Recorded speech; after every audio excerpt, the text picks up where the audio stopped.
Bismillah, elhamdülillah ve salatu ve selamu ala Resulillah ve ala alihi ve ashabihi ve men valah amma ba'd.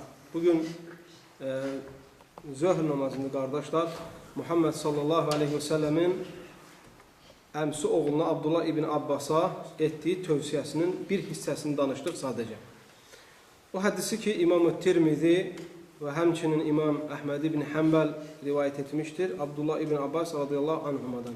Hədisin ilk cümləsini günorta namazından sonraki dərsimizdə şərh elədik. İndi isə növbəti iki cümləsini şərh eləyəcək. Hədis başdan belə idi. Abdullah ibn Abbas radıyallahu anhuma deyir ki, Kuntu xalfən nəbiyyi sallallahu aleyhi və səlləm yevmən. Fəqalə ya qulam inni uallimuka kelimatin. İhfazillâhe yahfazuk, ihfazillâhe tecidhu tujahak ve izâ se'alte fes'elillah ve izâ sta'ante festa'in billah. Biz bugün ilk cümləsini şərh elədik. O da ey gənc, sənə mən bir neçə kəlmə öyrədəcəm. Sən Allahı qoru ki, Allah da səni qorusun. Bu cümləni şərh elədik. Ki, Allahı qoru deyəndə nəzərdə tutulan, yəni Allahın qoyduğu hədləri, Allahın qoyduğu şəriəti qoru ki, Allah Teala səni dünyada və axirətdə qorusun. Yəni Allah Azze ve Celle səni dünyada qoruyur, həm dinində, həm də bədənində. Allah Azze ve Celle'nin səni qoruması, səni günahlardan uzaq tutması, Allah Azze ve Celle səni qoruması, səni xəstəliklərdən uzaq tutması, ailəni salamat saxlaması, malına bərəkət verməsi, axirətdə isə öz əzabından səni xilas etməsidir. Hədisin ikinci cümləsi belədir ki, qardaşlar, İhfazillâhe tecidhu tujahak. Allahı qoru ki, onu qarşında tapasan. Nə deməkdir Allahı qoru ki, onu qarşında tapasan? Yəni sən Allahın qoyduğu hədləri, Allahın qoyduğu hududları qoru ki, Allah Azze ve Celle səni doğru yola, xeyr olan əməllərə yönəltsin. Bir müsəlman dində olan qayda qanunları aşmamaq şərt, aşmaqdan qorxarsa, Allahın dur dediyi yerdə durarsa, Allahın et dediyini edərsə, hər işində Allah ona yardım etdiyini görər. Və Allah Azze ve Celle onun heç ağlından keçmədiyi qapıları açar və sənin bütün çətin işlərin görərsən ki, asanlaşır. Hədisin üçüncü cümləsi belədir. İzə səəlte fəsəlillah. Bir şey istədikdə ancaq Allahdan istə.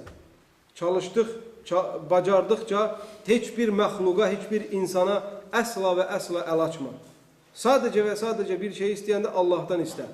Məxluqdan da bir şey istəsən, ancaq məxluqun gücü çatan şey olmalıdır.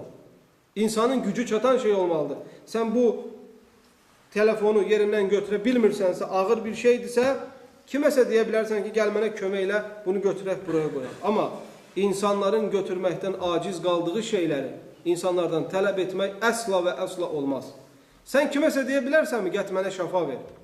Kiməsə deyə bilərsənmi, gəl məndən qorxunu çıxart. Kiməsə deyə bilərsənmi ki, gəlsən mənə övlad ver.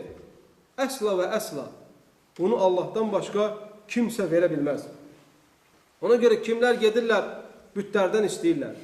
Kimlər gedirlər öllərdən istəyirlər. Kimlər gedirlər ziyaratlardan, pirlərdən istəyirlər.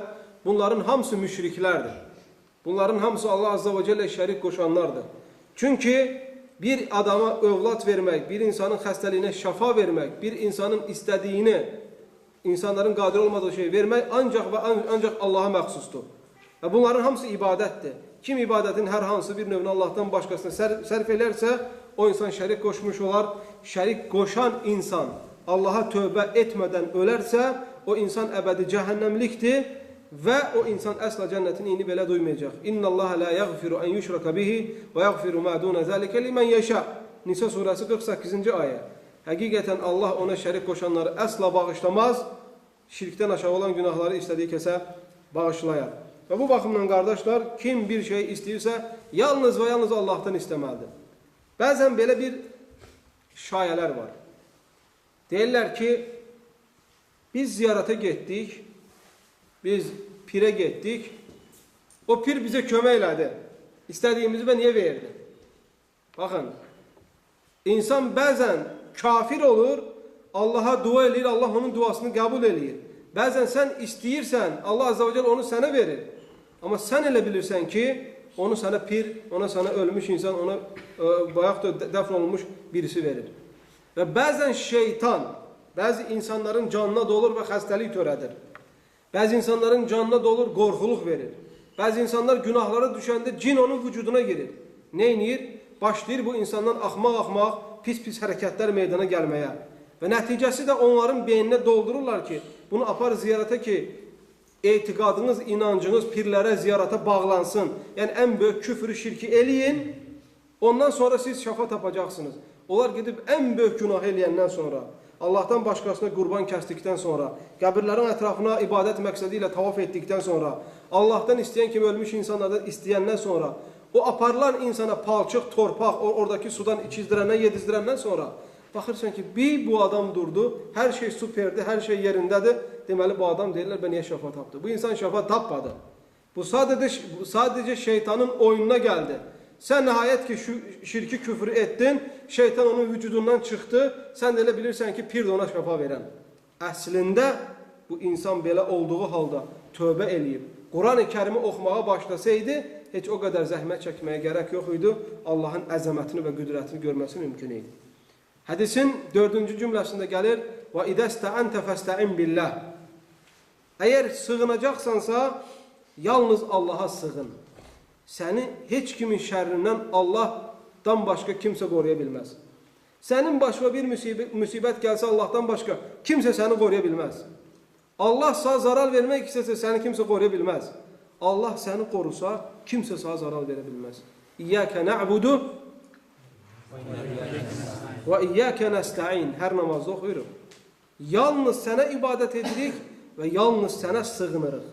Müsəlman Allahdan başqasına sığınmamalıdır.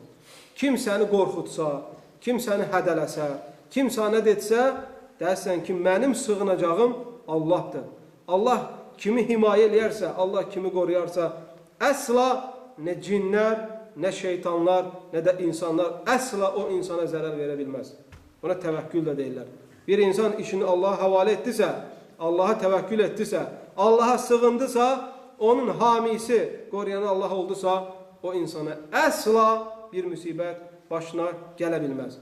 Ona görə möhtərəm qardaşlar, Allahın qoyduğu hədləri qorumaq, şəriətini hifz eləməmiz lazımdır ki, Allah bizi qorusun.